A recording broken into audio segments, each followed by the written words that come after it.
أعوذ بالله من الشيطان الرجيم. بسم الله الرحمن الرحيم. الحمد لله رب العالمين، والصلاة والسلام على أشرف الأنبياء والمرسلين، سيدنا ونبينا محمد وعلى آله وصحبه أجمعين ومن تبعهم بإحسان إلى يوم الدين. اللهم اجعلنا منهم. سبحانك لا علم لنا إلا ما علمتنا إنك أنت العليم الحكيم. اللهم علمنا ما ينفعنا وانفعنا بما علمتنا وزدنا علما وعملا متقبلا برحمتك يا أرحم الراحمين. اللهم فقهنا في الدين وعلمنا التأويل. اللهم صل على محمد وعلى آل محمد كما صليت على إبراهيم وعلى آل إبراهيم إنك حميد مجيد. اللهم بارك على محمد وعلى آل محمد كما باركت على إبراهيم وعلى آل إبراهيم إنك حميد مجيد. الله لا إله إلا هو الحي القيوم، لا تأخذه سنة ولا نوم، له ما في السماوات وما في الأرض. من ذا الذي يشفع عنده إلا بإذنه، يعلم ما بين أيديهم وما خلفهم، ولا يحيطون بشيء من علمه إلا بما شاء. وسع كرسيه السماوات والأرض ولا يؤوده حفظهما وهو العلي العظيم. قل هو الله أحد الله الصمد، لم يلد ولم يولد ولم يكن له كفوا أحد. قل أعوذ برب الفلق من شر ما خلق، من شر غاسق إذا وقب، من شر النفاثات في العقد، من شر حاسد إذا حسد. قل أعوذ برب الناس ملك الناس إله الناس من شر الوسواس الخناس الذي يوسوس في صدور الناس من الجنة والناس. اللهم أنت ربي لا إله إلا أنت، خلقتني وأنا عبدك، وأنا على عهدك ووعدك ما استطعت. أعوذ بك من شر ما صنعت، أبوء لك بنعمتك علي وأبوء بذنبي، فاغفر لي فإنه لا يغفر الذنوب إلا أنت. اللهم إنا نعوذ بك من الهم والحزن والعجز والكسل والجبن والبخل وضلع الدين وغلبة الرجال. اللهم إنا نسألك العافية في الدنيا والآخرة. اللهم إنا نسألك العفو والعافية في ديننا ودنيانا وأهلنا وأموالنا. اللهم استر عوراتنا وآمن روعاتنا. اللهم احفظنا من بين أيدينا ومن خلفنا وعن أيماننا وعن شمائلنا ومن فوقنا، ونعوذ بعظمتك أن نغتال من تحتنا. أصبحنا وأصبح الملك لله والحمد لله، لا إله إلا الله وحده لا شريك له، له الملك وله الحمد وهو على كل شيء قدير. ربنا نسألك خير ما في هذا اليوم وخير ما بعده، ونعوذ بك من شر ما في هذا اليوم وشر ما بعده. ربنا نعوذ بك من الكسل وسوء الكبر. ربنا نعوذ بك من عذاب في النار وعذاب في القبر. حسبي الله لا إله إلا هو عليه توكلت وهو رب العرش العظيم. رضيت بالله ربا وبالإسلام دينا وبمحمد النبي. بسم الله الذي لا يضر مع اسمه شيء في الأرض ولا في السماء وهو السميع العليم. سبحان الله وبحمده، لا إله إلا الله وحده لا شريك له، له الملك وله الحمد وهو على كل شيء قدير. سبحان الله، الحمد لله، الله أكبر. اللهم صل على محمد وعلى آل محمد كما صليت على إبراهيم وعلى آل إبراهيم إنك حميد مجيد. اللهم بارك على محمد وعلى آل محمد كما باركت على إبراهيم وعلى آل إبراهيم إنك حميد مجيد. استغفر الله وأتوب إليه. سبحان الله وبحمده، عدد خلقه ورضا نفسه وزنة عرشه ومداد كلماته.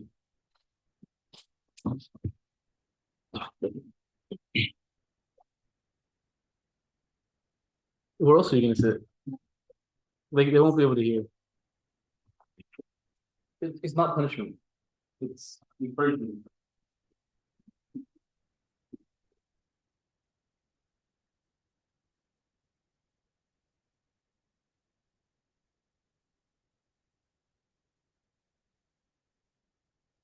بسم الله والحمد لله والصلاة والسلام على رسول الله وعلى آله وصحبه أجمعين ومن تبعهم بإحسان إلى يوم الدين. اللهم اجعلنا منهم. السلام عليكم ورحمة الله وبركاته. So inshallah today I'll be talking about رضيت بالله ربا وبالإسلام دينا وبمحمد صلى الله عليه وسلم. Take care. You want to just, uh,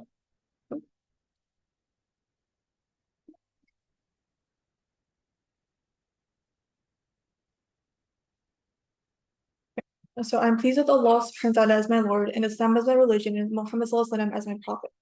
So this concept of رضيت, Imam Nawawi explained in the Sharh al-Muslim, says قال صاحب التحرير معنى رضيت بالشيء قنعت به واكتفيت به ولم أطلب معه غيره. That being pleased with something is to be content with it, to be sufficed by it, and to not desire or seek anything else. When we say رضيت بالله, what are we saying? We're saying that we are pleased with Allah subhanahu wa ta'ala as our Lord, that He is sufficient for us. Therefore, we are pleased with what He decrees for us as our Lord in His ultimate wisdom. We are pleased with what He has bestowed upon us in terms of blessings and whatever trials and tribulations He sends our way. When we say we're pleased with Islam as our religion, meaning we would not want to follow any other way of life or any other code of conduct, that only Islam. Even if sometimes due to or even though something might not make sense to us but whatever is decreed is to the wisdom of Allah subhanahu wa ta'ala, us not being able to understand it is out of our own like shortcomings of like our human intellect. Allah subhanahu wa ta'ala is our Lord and the Creator. He is Qahhar and Al-Alim. He says, اليوم أكملت لكم دينكم وأتممت عليكم نعمتي ورضيت بالله الإسلام دينا. Sorry, but ورضيت لكم الإسلام دينا. But today I have perfected your faith for you, completed my favor upon you, and chosen Islam as your Lord. In the tafsir of this ayah, it says that this indeed is the biggest favor from Allah subhanahu wa ta'ala to this ummah, for He has completed their religion for them, and they thus do not need any other religion or any other prophet except Muhammad sallallahu alaihi wasallam. This is why Allah subhanahu wa ta'ala made Muhammad sallallahu alaihi wasallam the final prophet and sent him to all of humans and jinn. Therefore, the permissible is what He allows, the impermissible is what He prohibits, the law is what He legislated, and everything that He conveys is true and authentic. It does not contain lies or contradictions. It is true in what is conveyed, and just in what it commands and forbids. When Allah subhanahu wa ta'ala completed the religion for Muslims, His favor became complete upon them as well. Meaning, accept Islam for yourselves, for it is the religion that Allah subhanahu wa ta'ala likes and which He chose for you, and it is that which He sent the best of honorable messengers and the most glorious of His books too. So why would we not be pleased with Islam as a religion when Allah subhanahu wa ta'ala chose it for us and He's pleased with it? I am pleased with Muhammad sallallahu alaihi wasallam as my prophet. He is the last messenger that Allah subhanahu wa ta'ala chose even before Adam was created. When he sallallahu alaihi wasallam was asked when was prophet decreed upon him, he said, وَآدَمُ بَيْنَ الرُّوحِ وَالْجَسَدِ, that when Adam was between a soul and body, that before he was even completed being created. So Allah subhanahu wa ta'ala chose him sallallahu alaihi wasallam specifically. The Prophet sallallahu alaihi wasallam has innate qualities in and of itself that requires for us to love him. There's like two main categories of love. The first is Hubb al-Shar'i and the other one is Hubb al-Jibli. Hubb al-Shar'i is like we are required to love because we are commanded to love. So when in terms of the Prophet sallallahu, we're required to love him because we were commanded to love him. Hubb al-Jibli has two subcategories. Hubb al-Ihsan and Hubb al-I'dha. That Hubb al-Ihsan is you love someone because they treated you a certain way or that you did something for them. And in terms of the Prophet sallallahu, he literally went through so many sacrifices and so many troubles and trials to get the religion to us in a state that it is today. That is why he warns Hubb al-Ihsan. And Hubb al-I'dha, you love someone out of admiration, out of respect. The Prophet ﷺ has innate qualities in and of itself that requires that we love him.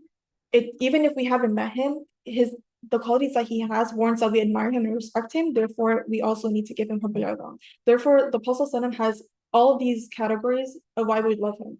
And he has perfect character, and he is the one that Allah subhanahu wa ta'ala himself loves. And he says that he will uphold his praise. So why would we not be pleased with the Prophet ﷺ as our messenger?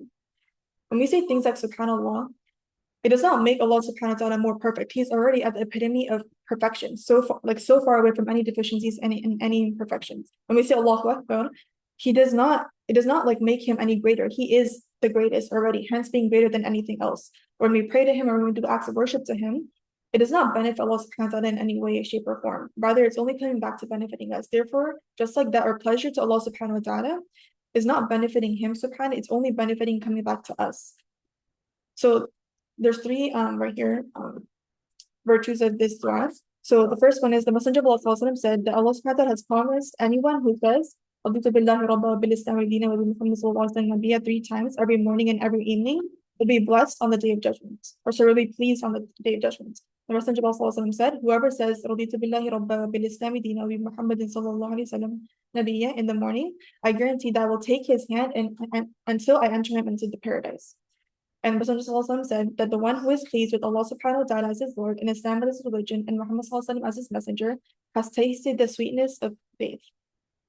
This hadith specifically, again, I took from Imam Nawawi's Sharh of Muslim. He says, فَمَعْنَى الْحَدِيث لم يطلب غير الله تعالى ولم يسعى في غير طريق الإسلام ولم يسلك إلا ما يوافق شريعة محمد صلى الله عليه وسلم ولا شك في أن من كانت هذه صفته فقد خلصت حلاوة الإيمان إلى قلبه وذاق طعمه. That the meaning of this hadith is that he does not seek anyone other than the God Almighty, and he does not seek anything other than the path of Islam, and he does not follow anything other than what is in accordance with the law of Muhammad sallallahu alaihi wasallam. And whoever has this characteristic, there is no doubt that the sweetness of faith reached his heart and he has tasted its taste. when it comes to like the pleasure of Allah subhanahu wa ta'ala, this is one of the highest levels of reward that anyone wants as a believer. So just like our shukr of Allah subhanahu wa ta'ala is never going to be at the level that is appropriate for him, the same thing applies to our pleasure. It's never going to be completely at the level that's appropriate to him, but his pleasure for us is far more greater.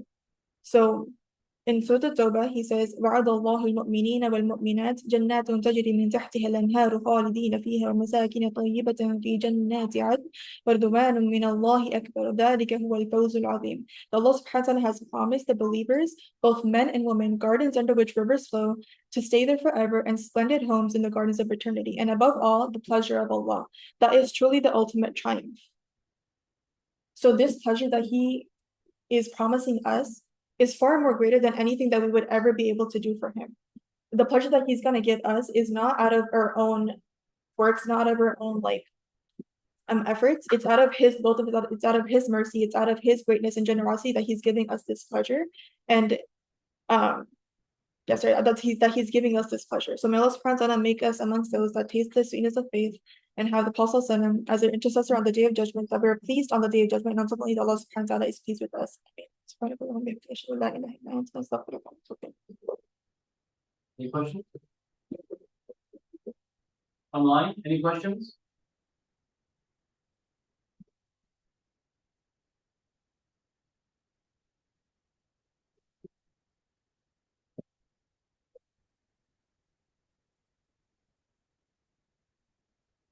Okay, go ahead. It's not too late. It's not supposed to be like every morning and every night. What if you sometimes just stop, but then just don't say it. So you'll only get this reward if you're only saying it, like it has to be like 365 days. A GB. I would think that it has to be like if you're not paying attention, like your tweets to gain the rewards from it, but also just truly become better than her. It's not we hope good it was. What you said, if you didn't hear online, an effort should be made and intention should follow. So even if it's not done every day, if that mindset is there and an attempt is made to do so every single day, then hopefully we will fall into that category.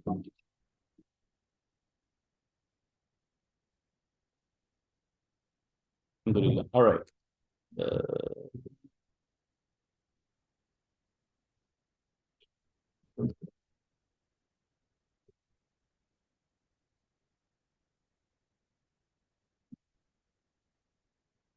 All right, before we get started, how's the first month and a half seminary going? Any gems? Alhamdulillah. Any wow moments? Yeah, we had a moment in the share class where he said the word skinny.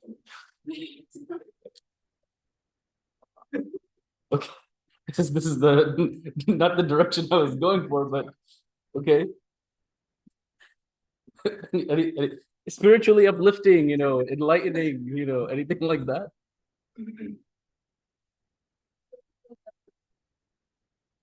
Each class there's these moments. Kind of like when we're doing, like say, self-English, we're reading, and it goes explaining like the story behind it. It's like, oh, I didn't know that. Also, like Sheikh Farhan, we're doing like duty, and then he'll explain like a ruling, and like, oh, I didn't know that. Like you realize, it's a two-edged sword where you realize like Islam is really easy. It's meant to be like easy upon our guys. But sometimes we just make it difficult, but that doesn't mean you don't have to work hard at the same time. So it's kind of like this balance equation that you always have to balance. So I feel like in class for us, they have this, well, at least for myself, it comes from lack of knowledge. I mean, it's good that you're learning new, enjoyable things every day. That's why we're here.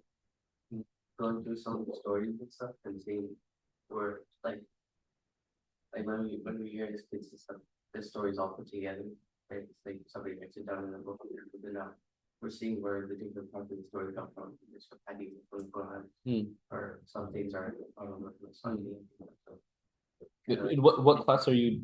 Jedi. Oh, okay. Oh, okay. Okay. Anyone else? I'm forgetting the exact idea, but I think in generally we were talking about the end of Surah Yunus where something like this more. And I think it was the topic came about, or maybe it was the Makkah to who sort of the way it came in and like I always thought that Islam asked Allah subhanahu wa ta'ala from his family, not indirectly but indirectly. Afterwards or during it, but I think she was able to explain if I'm not wrong that it was before, so it was not like this question of Allah's decree.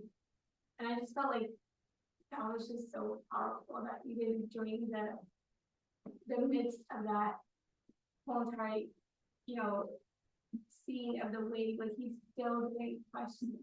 Because this whole kind of idea of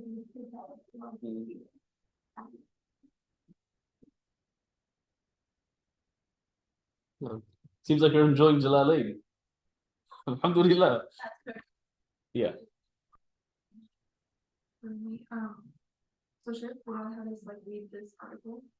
This video recording on one of the Oh yeah, I've been seeing. I'm just like, wait, are you guys learning Sirah or not Sirah in this class? I just felt very like when I was reading, I was very interesting. I think sometimes I just think like, oh, it's a beautiful like everything in there has to be like, but it's like the sources that you get things from, like obviously like you think that just like live about everyone of like things that you would never have thought of in the field, like or just a different way of looking at it. Like going on to that topic. I guess this is what the learning process is being, and then also going to that article. It's amazing how like people who try to write Sirah, even if they have good intentions or whatever, there are major mistakes, Like it's amazing how Allah subhanahu wa ta'ala has still 1400 years later preserved life. Despite all of the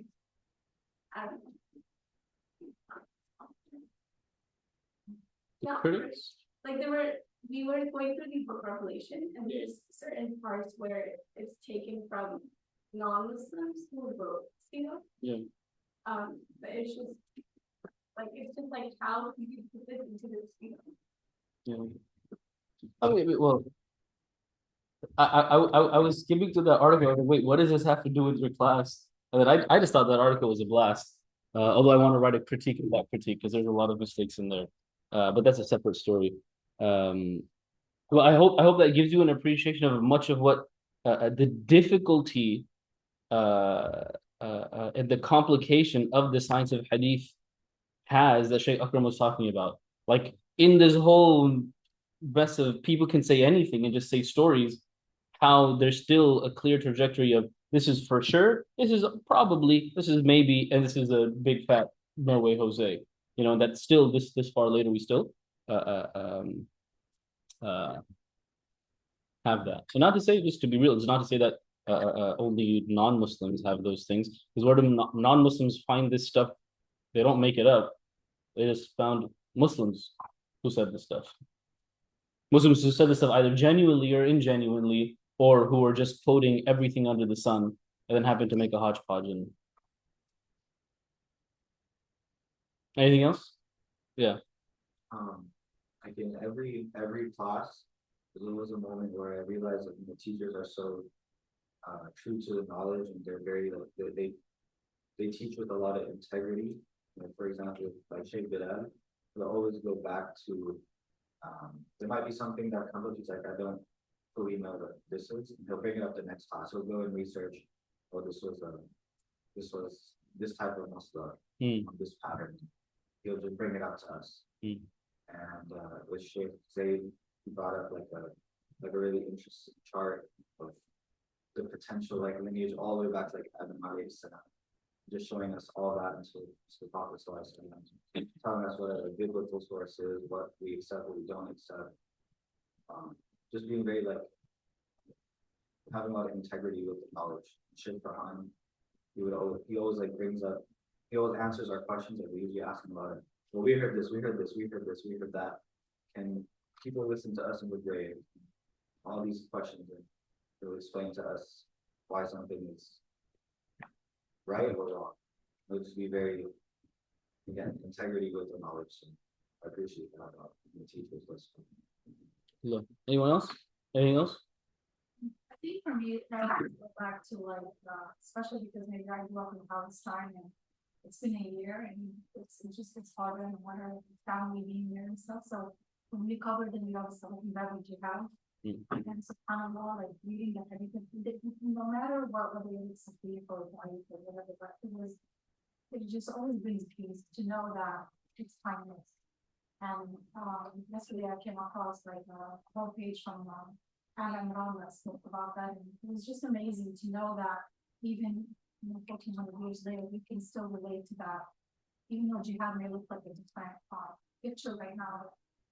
It just kind of gives you hope, and you feel like there's and that you have to renew your intention and renew your iman and your action.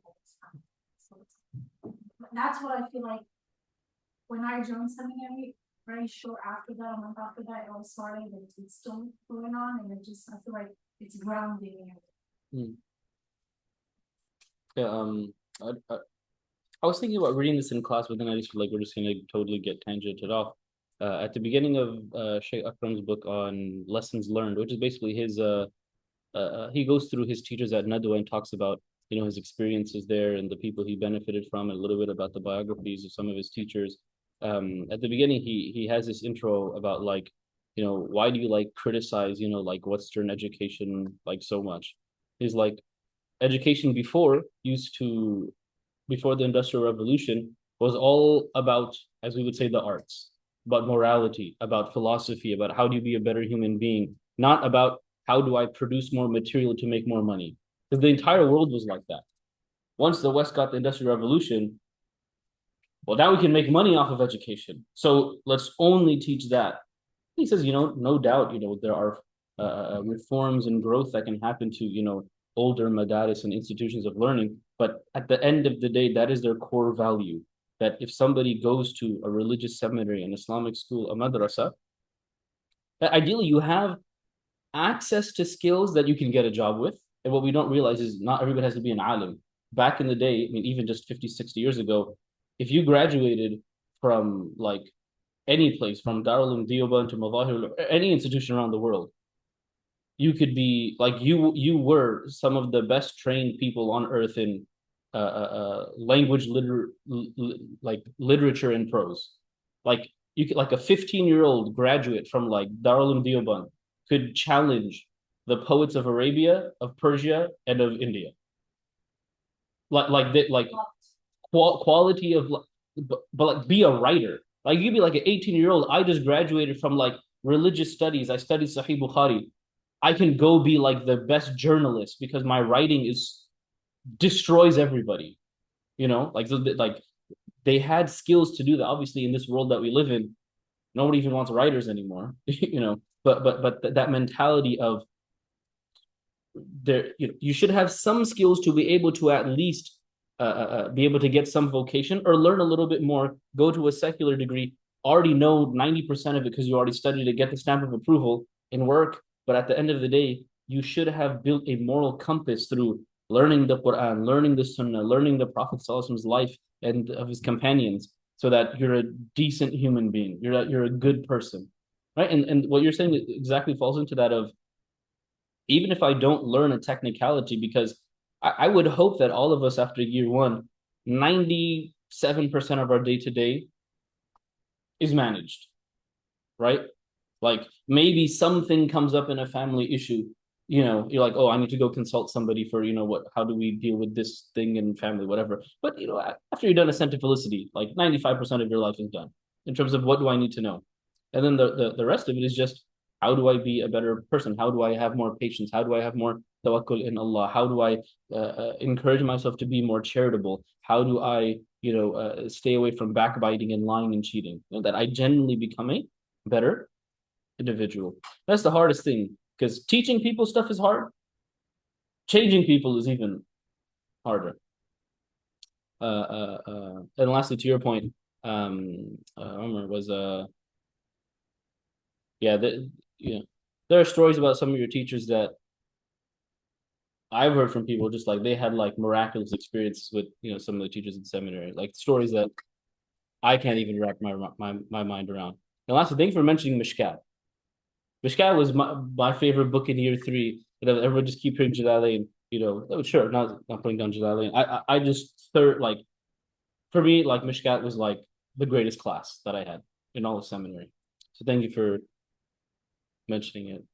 I hope it still is. Explicitly mentioning powers like Hey, hearing in the grave, Sima al Mota, no doubt. So do you talk to people in graves, or do you talk to people? No, and then year 4 gets even more fun. But we talk about graves and stuff. We just had a lot of fun discussion. Yeah, Dania? Assalamualaikum, Sheikh. Can you tell us the stories without mentioning the names? Or like just one good one? I don't know. I'm just curious. It's almost 10 o'clock. Maybe through the course of the year. Maybe through the course of the year. Remind me. Okay, inshallah. What the teachers and the About just like, or encounters. Talking about the teachers here, but you want. yeah, like fine. I won't not to mention name, and if I give details, I feel like that will also give it away. And I feel like this story, some of you may get a hint at who I'm talking about, but I can keep it more generic because there's less. I don't necessarily remember all the exact details. One of your teachers, subhanAllah, like all the time, I just feel like I think he's mustajab with da'wah. I think his du'as are like almost always answered. Just like, yeah, like I ran into this issue and like this was supposed to be the outcome. And then I just made dua, and then I just went ahead and did it, and then like it worked out. Like 17 times I've heard like this same exact story of this wasn't gonna work out. I had to pay more. They were gonna close. I wasn't gonna be able to make it. I made dua, I just said Bismillah, whatever's gonna happen, happen. And they're like, oh, like it worked out better than it ever could have been. All the time. All the time. It's just like No hints into gonna be like we covered this I think when what's his name? The one from Yemen that the Prophet ﷺ said that he is gonna be like Mr. Jabal have on Uwais al-Qarni.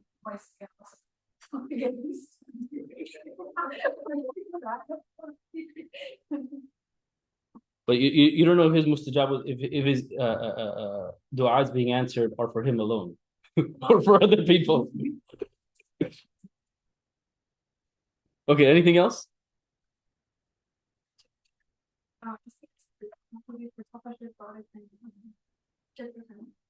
And it's like their teaching styles maybe like are so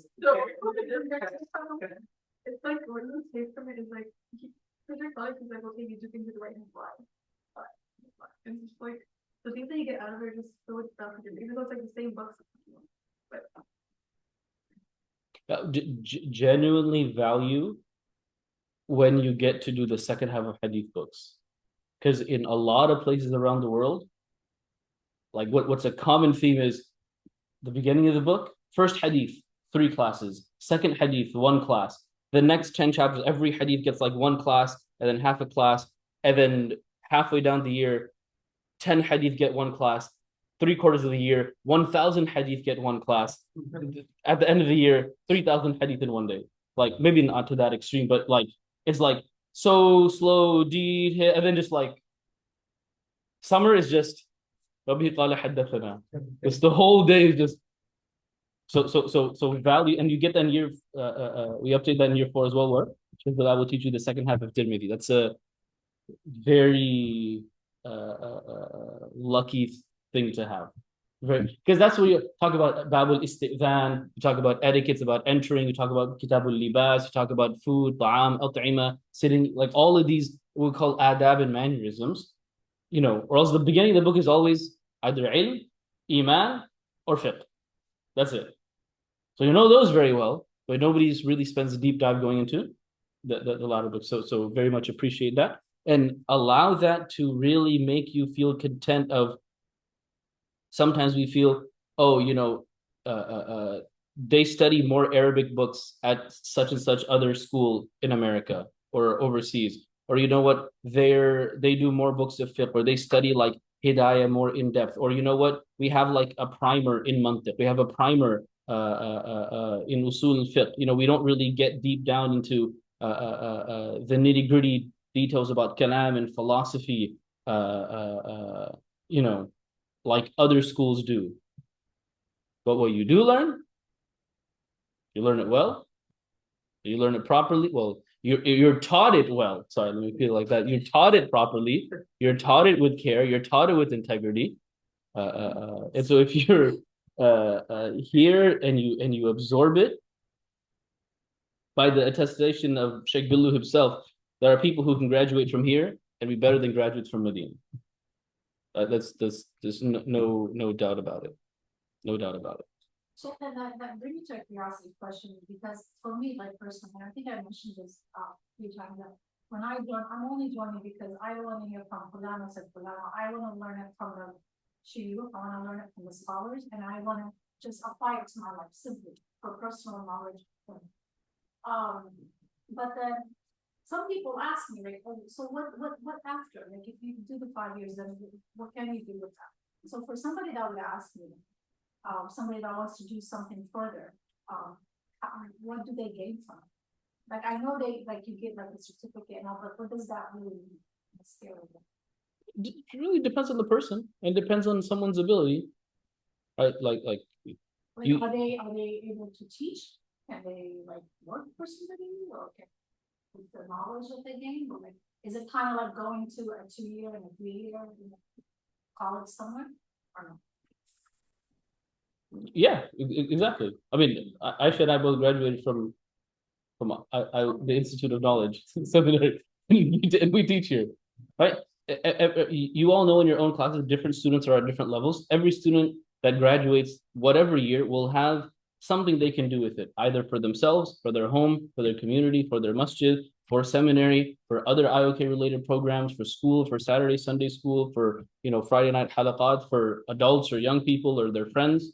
Everyone has something they can do, but the primary thing is whether I was here for 1 year or 5 years or 10 years. Did I become a better Muslim? I feel like when I graduated, I thought I was like done with business and done with business and finance. I feel like it's just like it's not constantly, just continuing. Do you start Kitab al-Buyut? Oh yeah. And then, but that's it's just talking about cows and property, and then but you don't get to taxes yet. You don't get to 401ks yet. You don't get to IRAs yet. You don't get into murabaha. You don't get into ijara mutanaqisa. You still got a lot of takaful and insurance and all these other things. That's everyone's different. Everyone's different. Some people really like that. Some people hate it, but they know they have to do it. Some people are good at it, but they hate it. You study that in what year? 3 to 5 as it comes in passing, however it comes up, depending on how involved the class is, and how much you want to the class is engaged in learning about these things. But now you start to see there is a type of specialization in Islamic studies, not just in Islamic studies, but now in fiqh itself. That's why a difficult thing about Islamic scholarship is if you go ask like a medical specialist, they will literally only know their specialty and will literally know nothing about something else. You ask a guy who's only knows eyes, ask him about the foot. He'll be like, I know just as much about as you do, and I'm a doctor, Granted, they'll know a couple of other things, but you realize how many scholars can explain an tafsir of an ayah to you, both technically, grammatically, and penetrate your heart. Do same thing for hadith. Talk about the narrators, talk about authenticity, talk about the grammar, talk about penetrating your heart, and then come to a matter on, well, is organ donation halal? Okay, well, what about, how do I pay zakah on my 401k? How do I pay zakah if I have 39 cows? What do I do, if my wudu breaks while I'm in ihram? Is like one person. That's not true. About the doctor thing. I'm related to like 10 doctors. No, but you all have to. That's why you do like in med school. That's why everyone does rotations in different departments. Like everyone, there is like a base level of knowledge that you have to know. Base level, but a lot of specialties, when they talk to one another, they're like, I literally have no clue.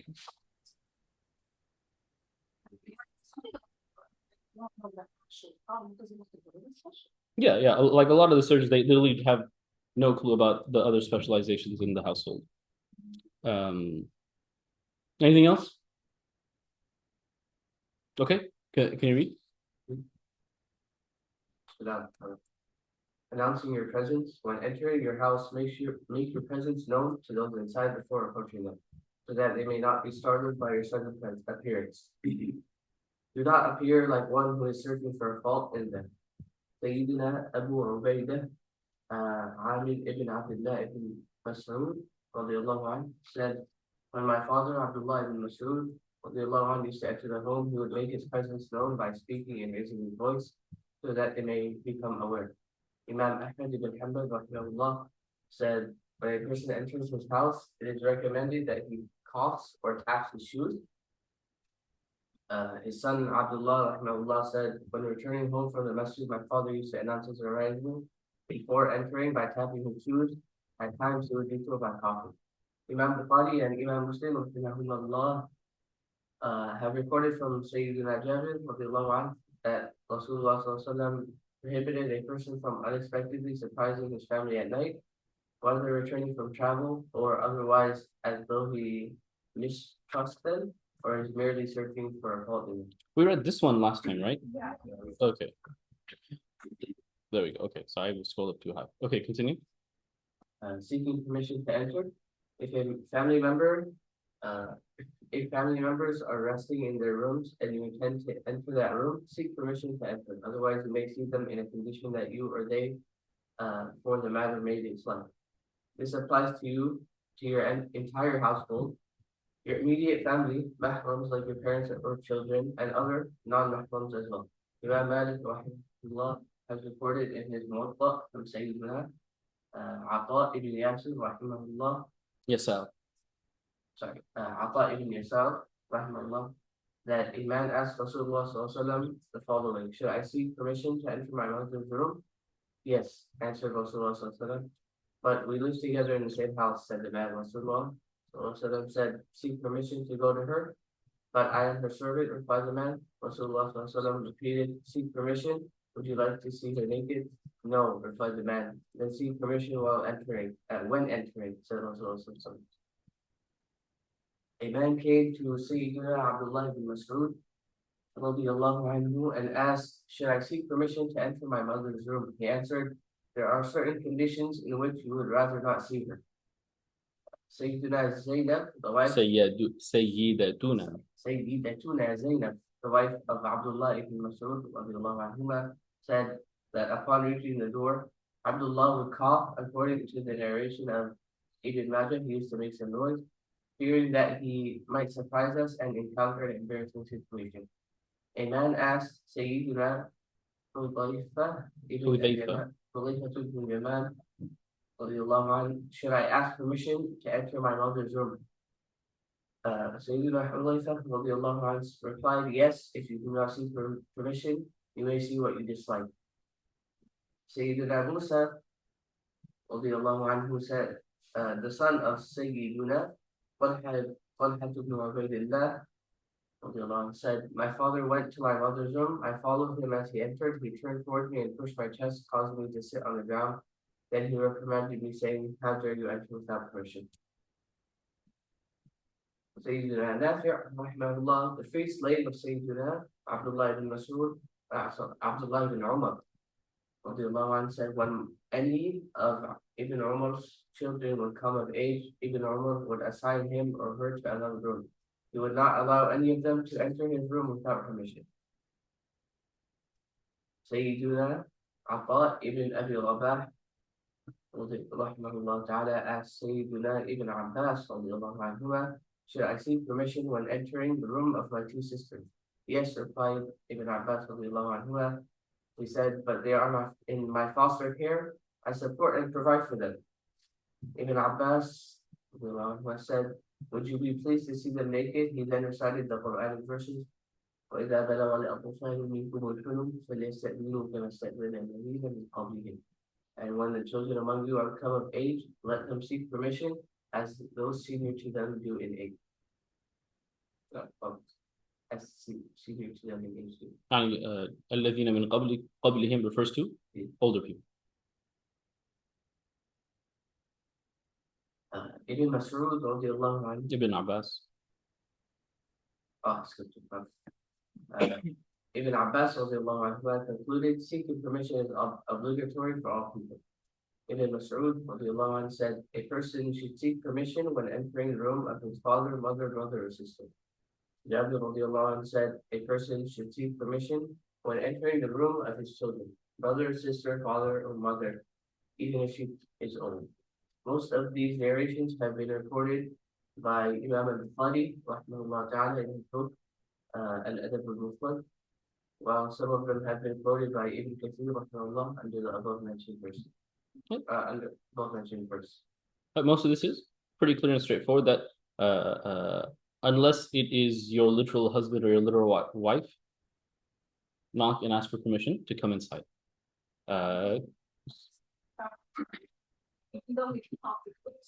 Just as a reminder. Remind them.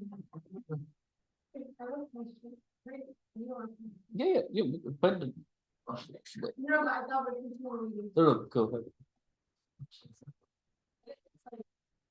Like you're coming into your room, but like someone's there. They, like, for example, say your mom's usually just relaxing there. You still have to, If there's someone in a room that is not your spouse, you should ask. Because the reasoning behind this is you could see somebody not in a situation you don't want to see them in. Right? Even if they're in a place they shouldn't be, like then you keep knocking until they open the door, and then that's something to be addressed at that point. Let's just like somebody in my room shouldn't be in my room. Well, I shouldn't just barge in, assuming I know they're there, as general etiquette, depending on the circumstance. And all of this, wisdom should be kept in mind. But if you know generally such and such relative, goes into this room at this time, whatever, to take a nap or something, okay, well, I should knock before going, even if it's like my room. Like if the door's open, yeah, if the door's closed, definitely a knock, and then even if the door's open, I would say just like knock the open door, like, can I come in?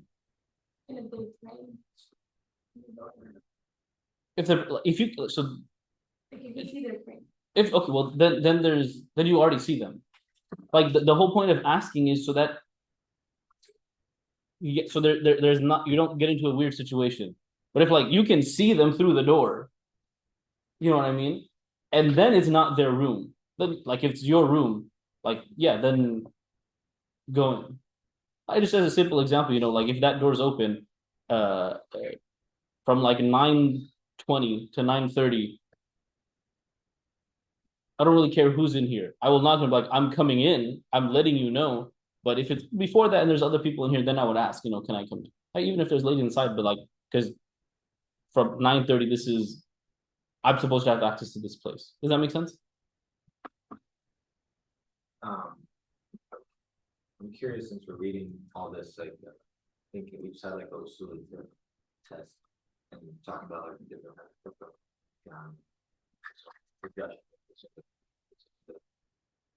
so I'm not really understanding, is this a subjective, or is this like something, this like a command, like where does this composition indicate subjection?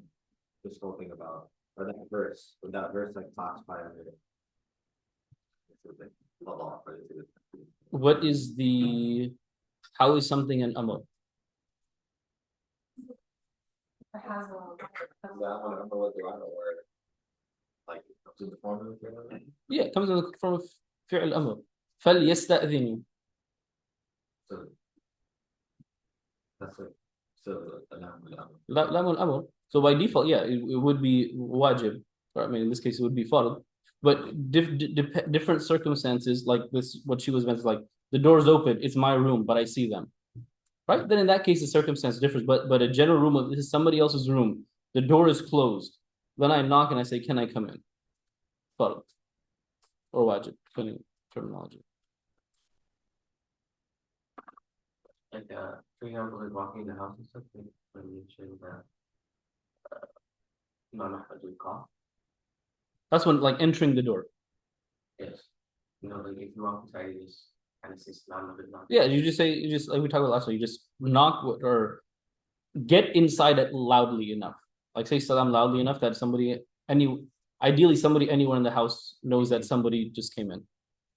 I'm also really curious on, I guess, how you think this would best be applied in a household between, parents and their children growing up, because, maybe some parents, like helicopter parents always checking, almost like kind of being suspicious of their kids, always checking on them, seeing what they're doing, seeing what they're not doing.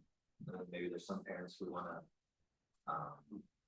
kind of instill this understanding that, I can only give you a suggestion. Whatever you do now is Allah's watching, right? Mm. So they keep very like a hands-off approach, maybe.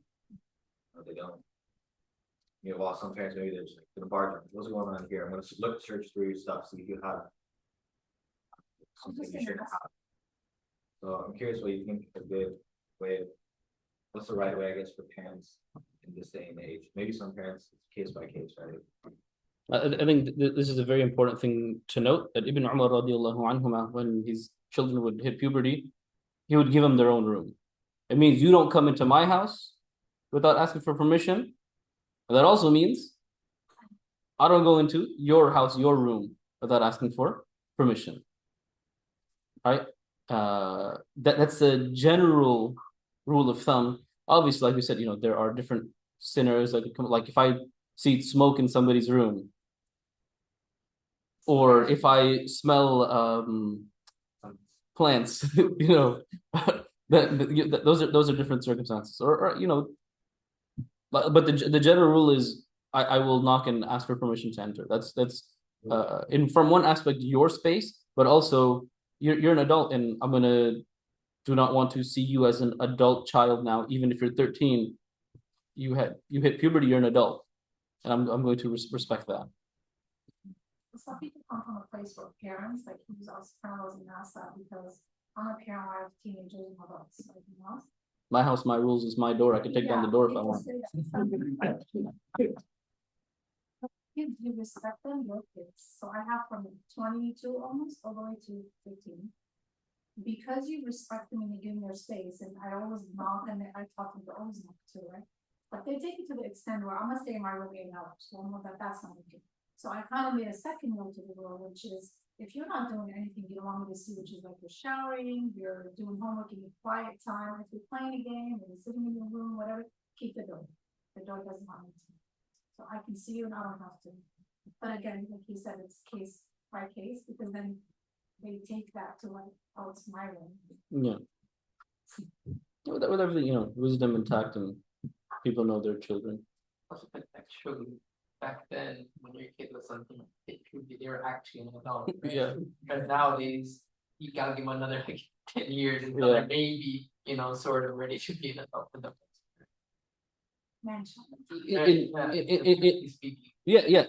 In one way, yeah, but I think also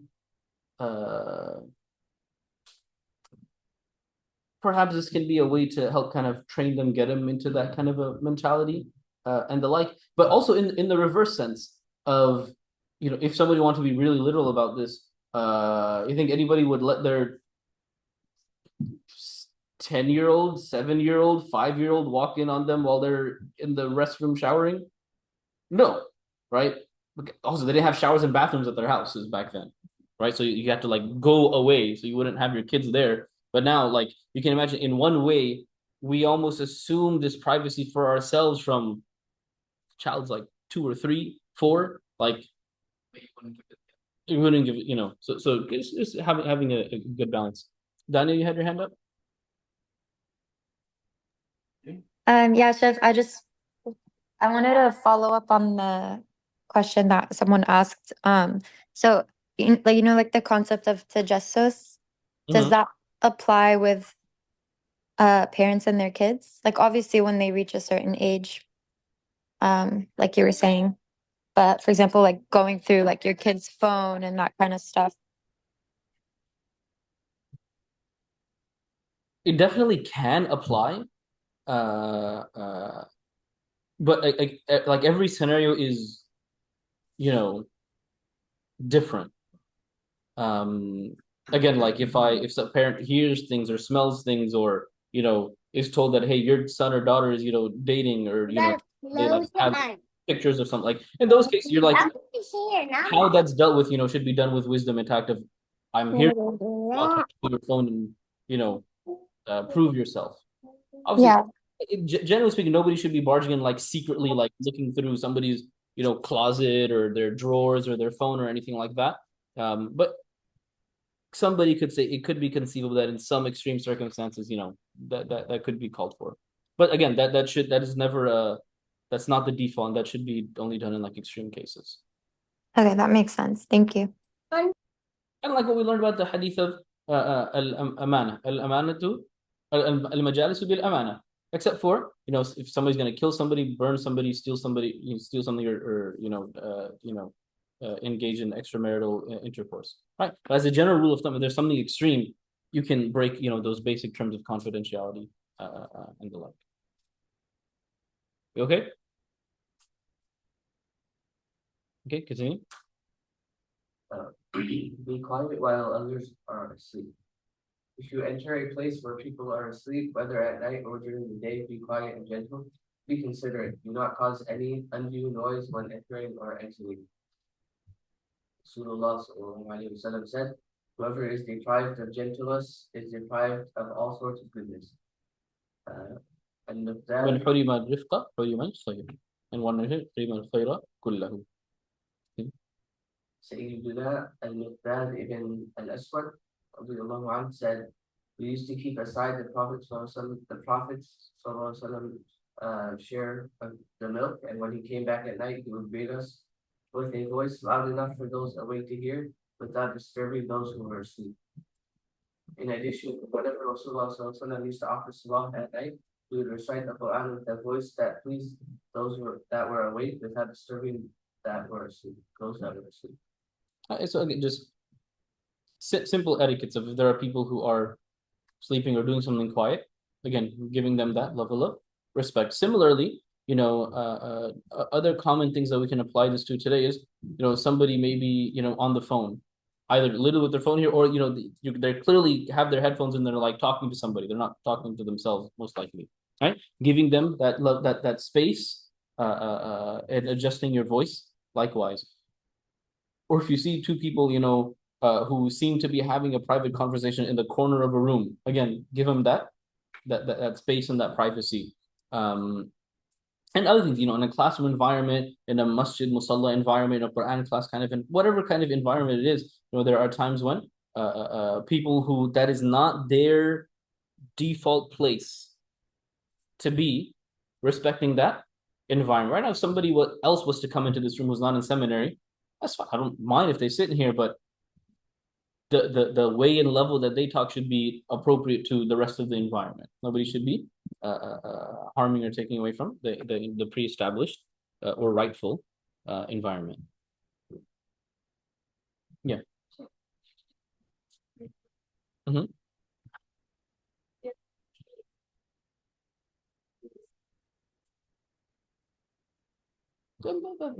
That's fine, but still being courteous that I'm not going to recite like loud. I mean, you'd also have to imagine, like, if somebody's praying and not being an imam, like, They're not languages, like in general. Oh.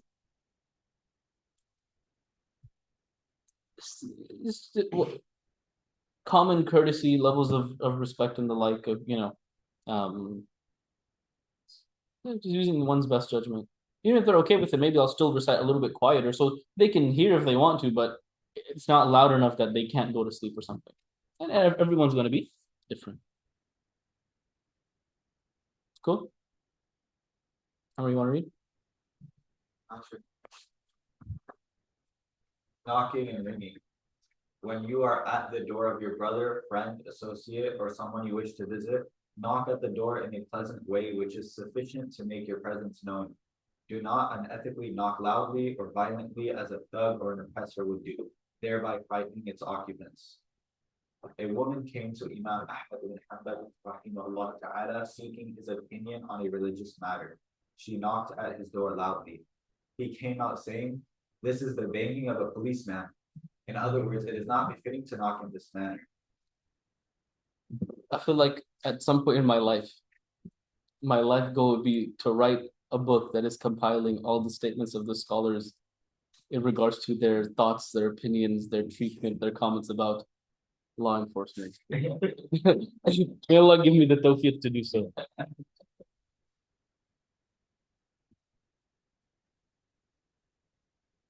I didn't know there were that many. When Imam Ahmad was in jail, one of the prison guards came to him who loved Imam Ahmad. Like he was only a prison guard because due to life things, he used to be a mujahid, but due to life things, he got a promotion and now he's like the warden of the jail. And so he felt really bad because he's like, I run the jail that Imam Ahmad is in. Right? He's very sympathetic to Imam Ahmad. And so he asked him, Imam Ahmad, there's a hadith in which the Prophet sallallahu alaihi wasallam talks about that you have the oppressors, the wrongdoers, the tyrants. Then you have awan al-zalama, those people that are the helpers, the assistants to the tyrants. And so he asked him, Imam Ahmad, I'm here. It wasn't my judgment to put you in jail. I'm simply here it's my job. I have nothing to do with it. I just run the jail. Am I from A'wan al-Zalam? Am I from the helpers, the sisters, the supporters of the tyrannical leaders that put you here? Imam Ahmad told him, no, you're not. Anta min al-zalamati min anfusihim. You are straight up from the zalama themselves. You're not a helper. The helper is somebody who makes the clothes for a tyrant. You make the food for the tyrant. You make the table for the mass murdering ruler. That's the awan al-zalam. No, you're from the same category as the big guys. Really relevant in our time. Very. Imam Bukhari rahimahullah ta'ala reported in Al-Adab al-Mufrad that the Sahaba radiyallahu anhum used to knock on the doors of Rasulullah sallallahu alayhi wa sallam with the tips of their nails out of respect for him. This soft and gentle knocking is appropriate when the inmates of the home are close to the door. As for those who are further away from the door, it is appropriate to knock on their door or ring the bell loud enough to enable them to hear it without banging. In this regard, the following hadith was mentioned earlier. إن الرفق لا يكون في شيء إلا زانه ولا ينزع من شيء إلا شانه. Gentleness adorns every act, and its absence tarnishes it. In addition, Imam Muslim rahimahullah ta'ala reported that Rasulullah sallallahu alaihi wasallam also said, "Whoever is deprived of kindness is deprived of all good things." And so when you need to enter somewhere, again, just being appropriate and decent in how you knock and the like. This one?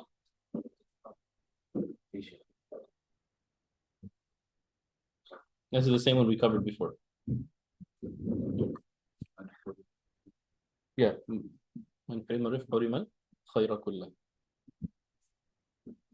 Keep on. One should allow sufficient time between two knocks to enable those making wudu performing salah or eating to finish without rushing.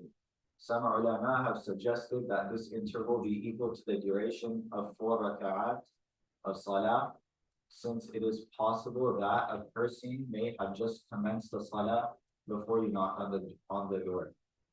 If after 3 interval knocks, you feel that if the person you came to see was not busy, he would have answered you, then leave. For Rasulullah sallallahu alaihi wasallam has said, when any of you seeks permission thrice and he is not granted permission, then he should leave. الاستئذان ثلاثة فإن أذن لك وإلا فارجع. Here's the hadith of Sahih Muslim, which is more khabar than it is amr. The hadith of Abu Dawud is khabar, that you ask permission 3 times. This is probably really not normal in our time of waiting outside of somebody's door for like 5 minutes. Just like, you call them or you text them like, all right, I'm gone. It doesn't mean you have to stay for the duration of 3 knocks, but that is an etiquette about, you know, how much time to give to. Don't just be like, hello, you know, like give somebody a different level of time. And especially in, you know, today's day and age, you know, the amount of time it would take. What? Yeah, there's that. It also just understanding, you know, especially if you're going to a Muslim's house, you know, the amount of time it would take for a lady to go and, you know, put on hijab or whatever to open the door and the like. Just keeping in mind that level of time and courtesy.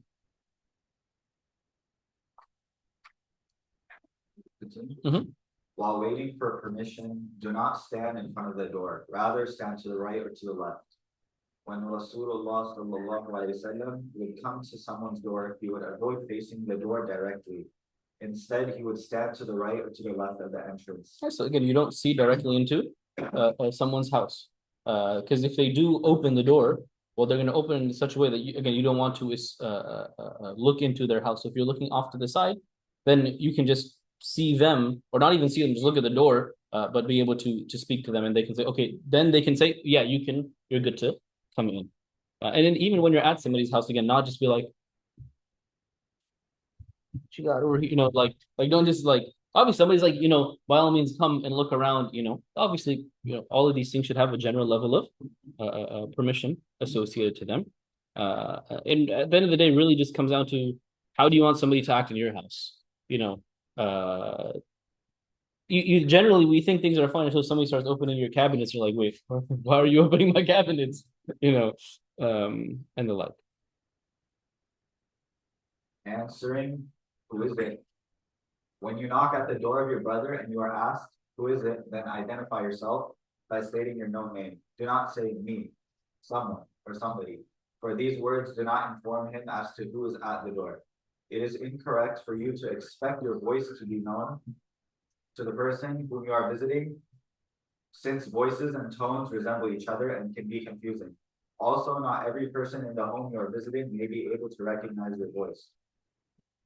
Rasulullah sallallahu alaihi wasallam discouraged the one knocking at the door from saying, "It's me," since this doesn't give a full meaning. Yeah, once when the Prophet saw some, you know, somebody knocked on his door and he said, "Who is it?" He said, "Anna." It like joking said back like, "Anna, like what do you mean, Anna? Like who, me? Like what what do you mean?" Saying, "Just tell me what your name is." Because again, there's a lot of people, even somebody in your own household, if somebody's sick or you're speaking a little too early or a little too late or after you ate something, you know, you're not like, wait, who is that? You know, so just be sure to announce and state your name. Something that I don't know if this is just a me problem, either because of me or because of my name. I just feel like people are not used to just saying like their own name. But I feel like I really have that thing because I'm just like, oh my god, now like do I need to say like Mudassir? Do I need to say like Mudaththir? You know, like, you know, all these, you know, things going through my mind, and it's like, can you just please know who I am already? Do you have a hand? No? Okay, continue. Imam Bukhari and Imam Muslim rahimahumullah ta'ala reported that Sayyiduna Jabir ibn Abdullah radiyallahu anhu said, I came to Rasulullah sallallahu alaihi wasallam and knocked on his door. He asked, "Who is it?" I answered, "It's me." Rasulullah sallallahu alaihi wasallam disapprovingly said, "Is it me? Is it me?" It is for this reason that the Sahaba radiallahu anhum used to mention their names whenever they were asked, "Who is it?" Sayyiduna Abu Dhar radiallahu anhu said, "While walking out one night, I saw Rasulullah sallallahu alaihi wasallam walking by himself. I opted to walk in the shade of the moon, but he turned around and saw me. He then asked, 'Who is there?' I replied, 'It's Abu Dhar.' Sayyidatuna Ummu Hani radiallahu anha, a cousin of Rasulullah sallallahu alaihi wasallam and the sister of Sayyiduna Ali ibn Abi Talib radiallahu anhu said, I came to see Rasulullah sallallahu alaihi wasallam. He was taking a bath and his daughter Sayyidatuna Fatima radiallahu anha was screening him. He asked, 'Who is this?' I replied, 'I am Ummu Hani.'" It's like the conquest of Mecca, and Fatima radiallahu anha is just like has a, you can imagine, a towel or a curtain up so that she can't see and nobody else can see as well. When you visit a friend of yours with or without an appointment and he apologizes for not being able to receive you, accept his apology. His personal affairs and the condition of his house is best known to him. It is possible that something may have come up or that his personal circumstance does not allow him to receive you at that moment. He has the right to ask to be excused. Should be a separate setting here. But anyways, yeah, somebody can't host you, somebody can't, last minute they tell you, you know, I can't have you come over to my house anymore. Again, accept people's excuses. خُذِ الْعَفْوَ وَأْمُرْ بِالْعُرْفِ وَأَعْرِضْ عَنِ الْجَاهِلِينَ. At least the first part and second part do apply. If people have excuses, you know, take them. That's their problem if they're lying. Right? That's their problem if, you know, they're just making something up. Also, maybe they're just, even if nothing came up, maybe they're just having a really bad, tough, terrible time in which they're just like, I can do it. I just really don't want to. I will not be a good host at this time. That doesn't mean you be naive. If 3, 4, 5 times somebody's like, hey, I can't make it last minute, just learn from that and, you know, adjust accordingly in how you interact with that person. Or how you make commitments or accept commitments from that person. The famous Tabi'i, Qatada ibn Bi'ama as-Sadusi, rahimahullah ta'ala, said, "Do not remain at the door of those who decline your visit. You do have other needs to attend to whilst they are already occupied, therefore they deserve to be excused." Imam Malik, rahimahullah ta'ala, used to say, not all people can disclose their reasons. Yeah, I mean, somebody's like, hey, I can't come to the door. Who knows what just happened in the past 5, 10, 15 minutes for like why, you know, you could put them in an awkward situation that they'll have to not tell you, you know, some of the things that happened. In this light, when it came to visiting, our pious predecessors used to say to their hosts, "Perhaps you are preoccupied and cannot attend to us," thus making them feel at ease in case they wanted to be excused. Due to the importance of this etiquette, Allah subhanahu wa ta'ala says, whilst mentioning the etiquette of visiting and seeking permission, وَإِن قِيلَ لَكُمُ ارْجِعُوا فَارْجِعُوا هُوَ أَزْكَى لَكُمْ. If you are asked to go back, go back. That makes for greater purity. A part of this is also being comfortable telling people no, or this is not an appropriate time. So I was like, hey, can I come over? You can just be like, this is not a good time. Can you come at some other time? And just being clear and being honest. And sometimes I feel a little blunt about it, but I think it's just easier. Just like somebody wants to come over, I'm just like, I'm free from this time to this time. So you know you have to leave by this time because I don't want to be like, I have to go, you know, just making it very clear, like beforehand, if you want to come, this time to this time, I'm available. At this time, I need to leave. So please leave before that. And you know, obviously do so with respect, do so with etiquette, but nothing wrong with being clear or telling somebody, you know, I'm not available right now, you can't come right now, or sorry, you know, I have to cancel. Many hosts become compelled and disturbed by the visit of someone whom they did not want to attend to under the circumstances, and may resort to lying. Not only do their children learn these bad manners, but such behavior may lead to ill feeling and hatred in the hearts. I mean, all the time, you hear people like, they pick up somebody else's phone. Oh, they're in the bathroom right now. They're just like, right there. Just like they can't talk right now, or sorry, we're busy, and that's it. And you're busy with literally whatever you're doing, and so making sure not to lie, making up some random fake excuse. You can always just be like, hey, just in a hurry. Sorry, I can't talk right now, or I'm sorry, I can't come to the door right now. Whatever the case may be. The Quranic etiquette provides a better alternative to such unpleasantness and protects us from lying. It allows the host to kindly present a reason to visitors and ask that they accept it in good faith. If you are asked to go back, that makes for greater purity. And again, accepting when people address you, like, yes, right now you can come in, right now you can't come in the like. Yeah, Zaid? Some shift. In this day and age, like if you're visiting someone, is part of etiquette like just texting them, hey, I'm on my way or I'm coming, instead of just showing up? And second question is like, this is very specific, but like Tablighi Jamaat, they have a habit of like showing up to people's homes. And back then that was different, but nowadays, I think it still happens and people get put in these really weird situations. So I was just wondering how they're really careful about etiquette, but just overall, I just wanted your opinion on it. Yeah, for the first part, texting somebody, letting somebody know, hey, this is my ETA. I think that's great etiquette. Obviously, that's not something explicitly mentioned in the Quran Sunnah because they didn't have that. But I would generally say as a definitely mustahab, recommended etiquette that we can do is just, I'm leaving now. This is my ETA. I'll be there around this time. Obviously, do not lie. Sometimes like, I already left and they're still just sitting at home or something, just it's best. Again, what do I want to hear? I just want you to tell me what time are you going to be here. Don't tell me 10 minutes and you show up 30 minutes later. I don't care that you'll be 30 minutes late. Just tell me. So I know. And so yeah, that's a great thing. As opposed to people going to people's doors and the like.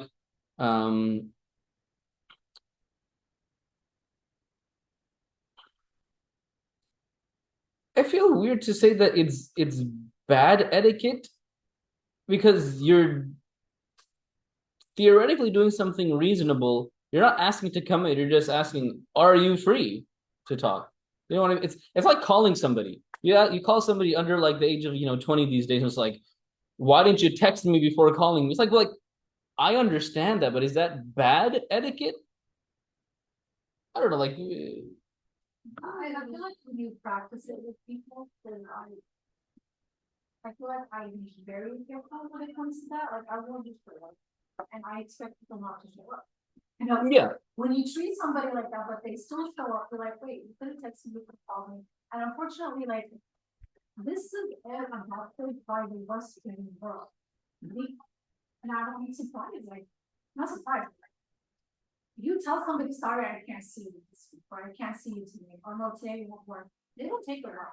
Some people just really stay honest and they don't take it wrong. They think like they're trying to come from a little. So it's something. Just going. So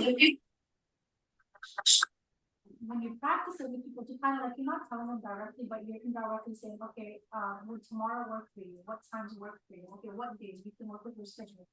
But then when it comes to them, they're just like, oh, hey, not gonna call. Okay, so it's hard. Yeah. I think I'll let other people share as well.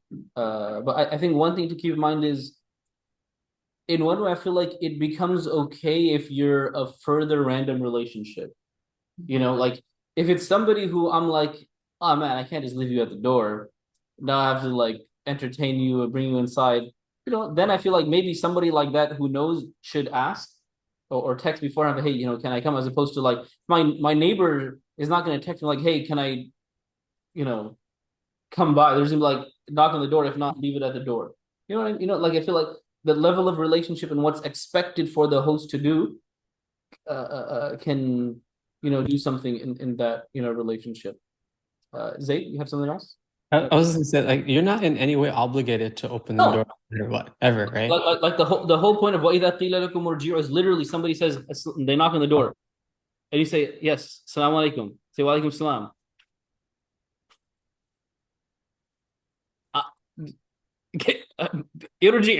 Go away. Go back. Like right now is not a good time. Say whatever you want. You can make it clear. You're in no way, shape, or form obligated. You know? Right. Okay. Exactly. Yeah. Then you really weren't, it was such a short notice, or was no notice at all. Yeah. Your energy's not see. Yeah. Somebody.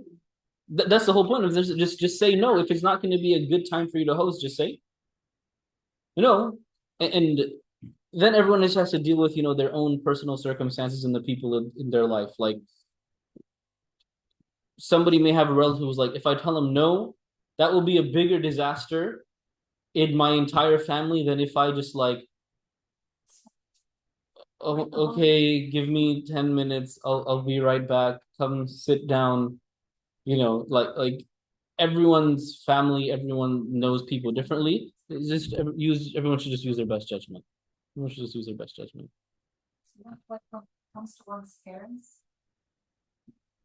Yeah, as weird as said, you can tell your parents right now is not a good time. You can't. Yeah, what I mean, you shouldn't kick them out of your house, but letting them into your house like right now is not a good time. Let's see, if you're in the bathroom, they're knocking on the door. Like, what do you want to do? Not even what do you want? What can you do? There's either gonna have to wait until you're done, or they'll go home, right? Obviously, if somebody knows, listen, my parents randomly just show up, then just being aware of that, like, okay, I need that. Usually, people like that will already have a mental preparation of how to host whoever those relatives are and the like. But again, we're allowed to tell somebody no. There's nothing wrong with that. It shouldn't be done out of hatred or malice or arrogance or something. Just like right now is not a good time, or I just can't do it right now. Nothing wrong with that. You no? Najia? Okay. So this doesn't happen to me, but what if like one person in that house is willing to accept people and then the other person is not? Like a, you know, a husband and wife, like they like one person is ready to have guests over and the other person is not. The etiquette, just husband and wife should just figure out, like, because it could be two different scenarios in the sense of, you know, there are whatever, just to give four scenarios, you know, there are 4 women at the door who are all my wife's friends. And let's say theoretically at that time I'm ready to host and she's not. Like, what am I gonna do? Like, hang out with her? Like, I could say, it's not like you come inside, I can get you water, but she's busy right now. I'm not gonna entertain myself 4 women for like an hour.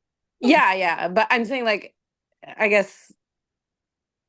No, so like then, and the flip side would be, if, for example, if she's, you know, happy to host and I'm not, then by all means I can just stay asleep or whatever, and she can host them. Right? So what I mean is there's leeway in this. If somebody can host and they want to host, and it won't look bad for just one of them to host, and the other one is okay saying, you can host, I just won't be there, that's fine. And like, listen, it's gonna look bad if I don't come down either, so let's just say no. All of that is fair game, and that's more just sometimes when we talk about etiquette, a lot of it also just boils down to, as we've been saying, just general common sense and wisdom, you know. But it's not like the husband's preference takes over the wife's, or like. No, in terms of letting people, if there's a difference between if a husband or wife says, I don't want these people in my house, then both of their rights should be respected, as opposed to I don't want to host right now. Then that's fine. You don't have to. If the other one is willing to host, no problem. Okay. Abdul Samad? Assalamu alaikum wa rahmatullah. I think there is a story from the time of Umar ibn Khattab radiallahu ta'ala anhu also. I think it was Abi Musa al-Ash'ari. He came and he knocked, and I think Umar ibn Khattab radiallahu ta'ala anhu, he was making wudu when he came out, so he already left because of the verse of Quran. Then and also the hadith of Prophet sallallahu alaihi wasallam. Then Umar ibn Khattab asked him that if you have any witness while Prophet sallallahu alaihi wasallam said this, then he, I think, brought some other companions, and then Umar radiallahu ta'ala anhu accepted that okay, now you are correct, because he returned from his house. Yeah, that one was particularly in. If you don't get a response the third time, then just go. So if somebody tells you go home, you leave. Or if at the third knock nobody's there, then at that time you should also go. Dana, you had your hand up? Yeah, it's not really, I guess it's kind of a question, but so is there like a concept in Islam that it's like good etiquette to have an open house, or to like be willing to host people? And sorry, I don't know how to word this, but because also I noticed like during our orientation, like Sheikh Aisha said like, oh, we live 5 minutes away and like come by anytime. And mashallah, I thought that was like an amazing thing to say, but I was wondering if that comes from like a specific sunnah, or is it just like yeah, I don't know if you can elaborate on that. Yeah, the Prophet sallallahu alaihi wasallam, when he gets revelation, his wife Khadija radiallahu anha tells him, from like praising him of, these are the good things that you do, Allah would never disgrace you. لا يخزيك الله أبدا إنك لتصل الرحم وتقري الضيف. You honor and you're hospitable towards your guests. And the Prophet sallallahu alaihi wasallam also, I think the hadith in Sahih Muslim, من كان يؤمن بالله واليوم الآخر فليكرم ضيفه. Whoever believes in Allah on the last day, then they should honor their guests. It is a general habit of I don't necessarily want to say an open house, but being hospitable and having guests and giving people food and letting people into your home. No doubt that is something that is praiseworthy, but all of this is within one's means and the like. So definitely, if somebody can reasonably, respectfully host more, that doesn't mean go throw more parties, but have people over, people may want to visit more. And if they can cater to that, and their household, their family, their environment, allows for that, then we can definitely say that is more. That's more room for reward and the like, and perhaps more in line with some aspects of the sunnah, no doubt. That makes sense. Thank you. Najee, do you have something else?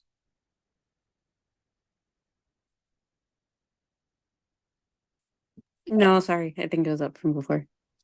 Anything else? You good? How long is this? Okay, let's finish this off. What can you read? Control your eyes when seeking permission to enter the home of someone, avoid glancing at its interior or within its privacy. This is shameful and detrimental. Sayyidina Sa'ad ibn Ubadah radiallahu anhu said, a man came to seek permission to enter the door of Rasulullah sallallahu alaihi wasallam while facing the doorway. Rasulullah sallallahu alaihi wasallam said, turn this way. Rasulullah sallallahu alaihi wasallam then turned him away in order to move further away from the door, saying, the act of seeking permission has often been ordained to prevent confusion. So nobody walks into your house and sees what's inside, your house. And the whole thing about, what was mentioned earlier of turn right or left means depending on the way the door opens. If the door opens like this way, then look this way so you don't see the opening of the door. Sayyidina Thawban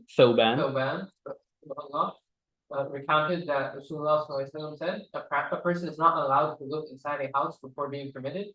If he does so, looks inside without being permitted, it is as though he has entered, intruded, which is forbidden. Sayyidina Abu Hurairah reports that Rasulullah said, once the gaze enters the home, there remains no use for permission thereafter. You've already seen everything. That doesn't mean now you don't need permission. It's a figure of speech. عمار بن سعد Sa'id. ابن سعيد الوجيبي رحمه الله تعالى stated that Sayyidina Umar ibn al-Khattab radiallahu anhu said, whoever fills his eyes with the sight of the interior of a house before being committed is a wrongdoer. Sayyidina Sahal ibn Sa'ad radiallahu anhu said that a man peeped through a hole into the room of Rasulullah sallallahu alaihi wasallam while he was scratching his head with a small comb. When Rasulullah sallallahu alaihi wasallam saw the intruder, he told him, had I known you were looking, I would have poked your eye with this. Seeking permission was actually prescribed to prevent intrusion. And the Prophet in other narrations he said something similar. If somebody looks through like a hole or an opening that is not meant to be seen through, you can poke their eye. Right? Obviously, don't go around poking people's eyes. But they said if somebody leaves their door open, then that's the homeowner's fault. Like if you just got a giant window without a curtain or a blind or something, and then people look in, like you can't blame them. You left it open for them, you know. But if somebody's like peeking through like a crack or something, then nobody has any right to do so. Just being aware when we go to people's houses, how we look everywhere, how we gaze everywhere, what we look at, what we don't look at. And there is an aspect of wanting to feel comfortable at people's homes, which we definitely should. But perhaps the most appropriate thing is, just waiting for the host to be like, you can come this way and sit over here. And like if they give you, like, listen, you can sit anywhere. Well, take that, but ideally try to wait for some of those cues. Any questions? Thoughts, comments? Again, it comes down to like just like just common sense. Like, Yeah. If it's like your parents' house, like you've already been there, like your whole, like you already know like the whole house. Yeah. It doesn't really matter where you go. Yeah. As opposed to like some of these get as a guest, like oh yeah, stay where I stay. You tell them. Yeah. Exactly. Anything else? Who's coming to the forum? Nice. We're meeting at the new building. Please have wudu beforehand. There's currently apparently there's no wudu facilities. An office upstairs. Bring your own prayer mat. Unless you want to pray on a dusty, dirty carpet. And then probably soon after Maghrib we'll come back to IOK because they don't want us lingering around there too much.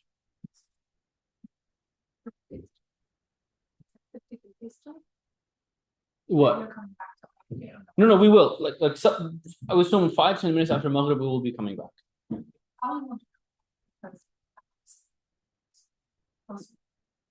Okay, but what I would suggest is ask for updates on the group. If we're still there, My thing is from 6:20, 6:30. Oh, now it's 6:20. Yeah, it comes in at like 6:15 or something. Something like that. And we, I forgot what the food was, but we're allowed to bring. Yeah. You're always allowed to. If somebody wants to bring stuff, you're always allowed to bring stuff. I'll tell you permission. You're always allowed to bring stuff. Okay. Unless it's Ramadan, in which case it's not that you're not allowed. It's just please be courteous.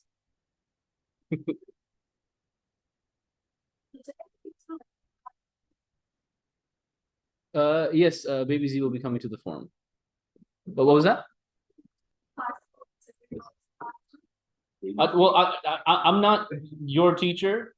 I would be hard pressed to think that Sheikh Billu, Sheikh Farhan, or Sheikh Ahmed would have an issue. Or I'm saying like for the rest of the week. And I don't think Sheikh Muhammad Zahid really minds because he's online.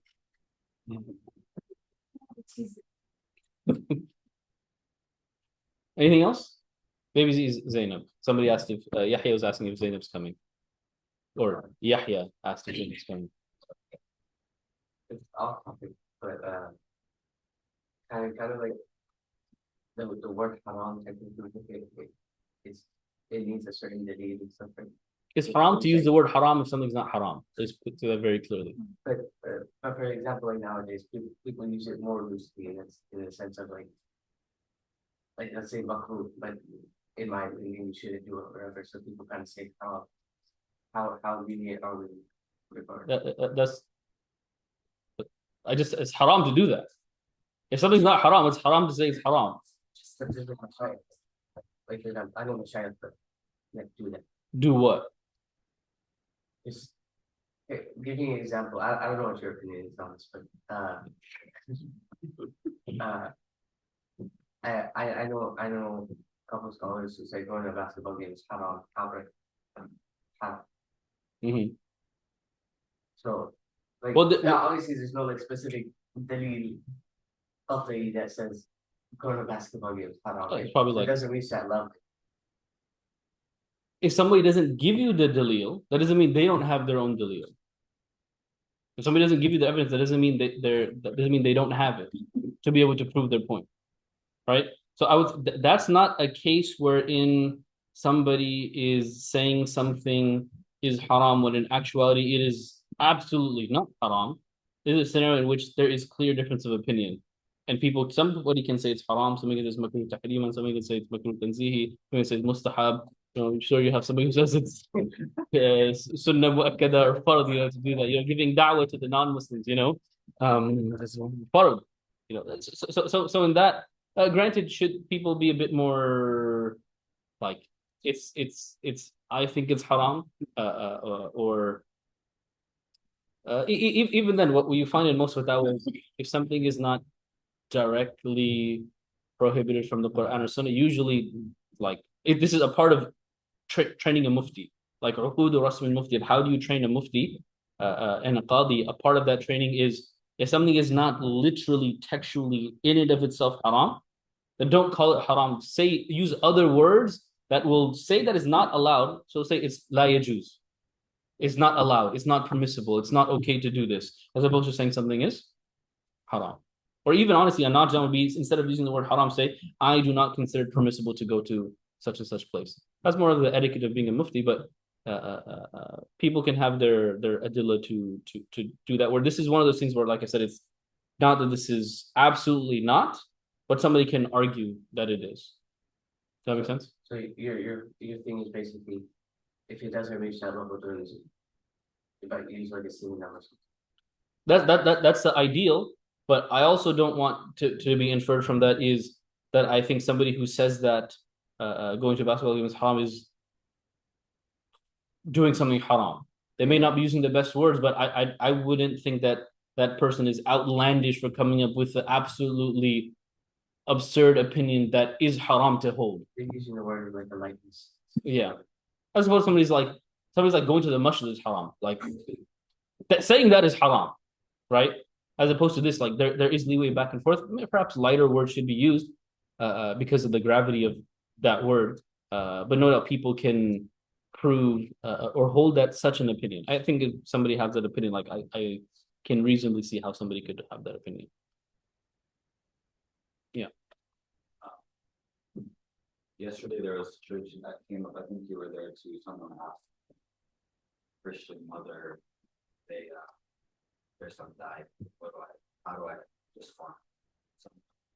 That's something like, doesn't make God be with you, God give you strength, this, that. To my understanding, I thought that something that we do. Why? I thought that can't like say that's like making dua for them, right? For who? For the Christian person. The one who's alive or dead? The one who's alive. One who's alive. Oh, okay. So just for I can say like, may God give you strength. So like, May God give you strength. May God guide you. May God bless you. May God, give you patience and perseverance. Somebody's alive. You can make whatever dua you want for them. Whatever dua you want for them, if they're alive. So somebody literally, because that came up at your balloon yesterday. Then somebody asked me the same thing, and as a joke, I said, I make dua for kuffar every day. I make dua for Zionists every single day. For the Zionists, lazim every single day. Maybe not dua for them, but dua against them. Yeah, every day. They're kuffar. I make dua for them every day. Every day. Generally, like what I say is like my thoughts and prayers are with you. Like if someone passes away, Yeah. I think it does a good general. Yeah, absolutely. For a non-Muslim, all of our comments should be towards the one grieving, nothing about the one that passed away. And if you do know the person that passed away, there's nothing wrong with saying, he was a good person. She was a good mom. He was a good neighbor. She was a good friend. That's not a dua. So you can compliment people who have passed and pray for it and give condolences to the relative or whoever it may be. Doctor says not from the etiquette to say, like, may they rest in peace about the dead person. Well, what does it mean, rest in peace? Like, basically. That is a specific dua for the deceased. Yeah, That's not allowed. That's not allowed. Are we allowed to like invite non-Muslims to our home because of like a certain situation that we encountered with them and they would like to see? We just wanted to kind of like show them maybe not indirectly. Yeah, but the Prophet ﷺ had kuffar over at his house, like all the time. So you're like to have a dinner with them. Yeah. Because then I feel like sometimes you don't know what that can be about, or the way that can be. It's back to the point of do so with wisdom and tact and know who you're, inviting. And sometimes the wisdom is, I'm going to invite you to my house because that way there's no alcohol and there's no swine. So I get to set the environment. I get to set the seating. Rather than come to your house, you're going to be like trying to shake my hand, give me a cup of wine, and this and that. This way, let me do that so I set the environment.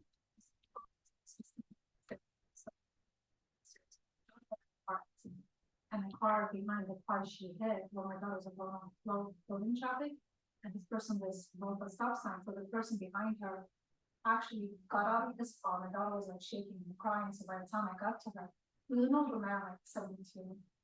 He stayed an hour and a half with us to the paramedics came, the police, and he said, I'm like your independent witness. I was just like, we spoke, we exchanged a few words. He ended up being with the neighbor down the street. But I just kind of wanted to, like, out of for his kindness, I wanted to kind of like, in a way, like whatever he sees on the news or whatever, like I want to show him that it's not. Yeah, absolutely. Great thing to do. Yeah, great. Literal enemy, people that had threatened to kill the Prophet entered into his house.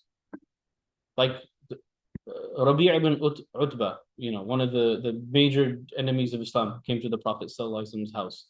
Abu Lahab would come to the Prophet ﷺ's house. Abu Talib, who although was nice, still died on kufr, he came to the Prophet ﷺ's house. Abu Sufyan, while literally the head of Quraysh as the enemy against the Muslims at that time, meaning he is the leader of the opposing enemy army, comes to the house of the Prophet ﷺ. Not just his house, the wife of Habiba, his own daughter, the wife of his daughter, Fatima and Ali, radiyallahu anhuma. So nothing.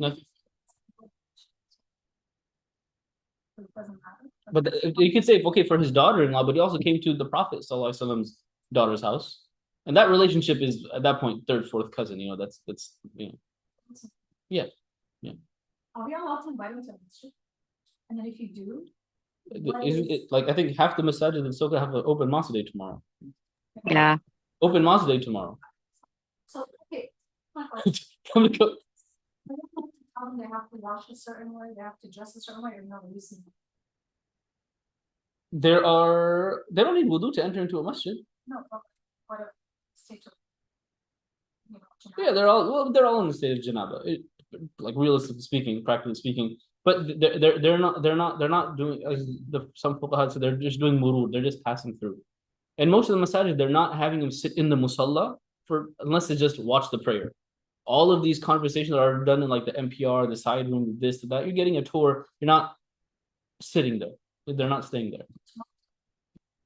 Yeah, I think tomorrow. Yeah, I think IOC has it on stage. Yorbalanda has it tomorrow. Yorbalanda has it too. I think everyone has, whoever's doing it has it tomorrow. Yeah. What do you mean? I don't know what you mean by safe in this context. Like, are the masjid gonna do something or I think I'm pretty sure they have most of these places are expecting a lot of people. They have extra security and all that stuff. Okay, anything else? سبحان الله بحمده سبحان الله العظيم سبحانك وبحمدك نشهد ان لا اله الا انت نستغفرك ونتوب اليك صلى الله تعالى على خير خلقه محمد وعلى اله وصحبه اجمعين ومن تبعهم باحسان الى يوم الدين اللهم اجعلنا منهم. I need somebody to do the dhikr for next week from year 3 and above.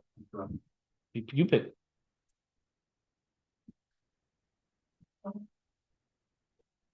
What's the date next week? What, so that, you take 24. one, you take one of the other, from that one? Yeah.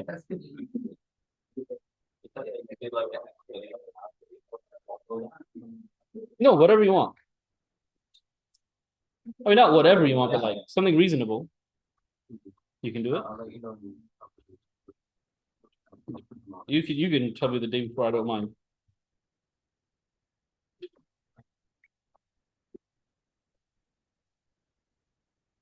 Sorry, I had a question.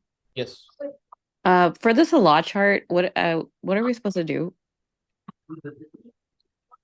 I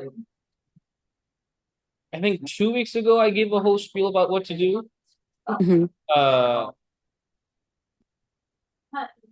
I made it a little bit more complicated. Just watch the beginning of the recording from like 2 weeks ago. Okay, Oh, that's okay. thank you. So